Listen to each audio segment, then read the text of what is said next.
Hello வணக்கம். Pushpa kitchen. இன்றைக்கி fruit salad எப்படி செய்யலான்னு பார்க்கலாம்.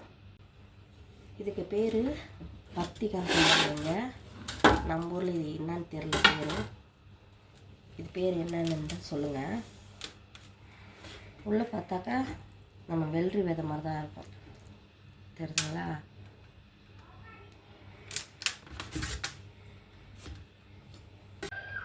அதாவது பக்திக்காய், அதாவது கோவா, இது நம்ம ஊர் அத்திப்பழம், இங்கே வந்து தீன்னு சொல்லுவாங்க.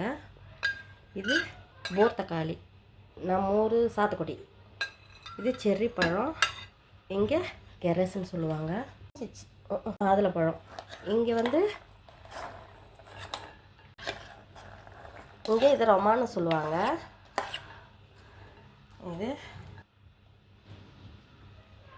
ஆரஞ்ச் ஜூஸ், இங்கே இது போர்த்தக்காளின்னு சொல்லுவாங்க.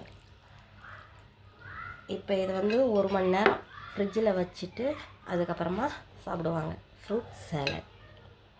நம்ம பேஜை ஃபாலோ பண்ணுங்கள், சப்போர்ட் பண்ணுங்கள், லைக் பண்ணுங்கள், ஷேர் பண்ணுங்கள், கமெண்ட் பண்ணுங்கள். தேங்க்யூ.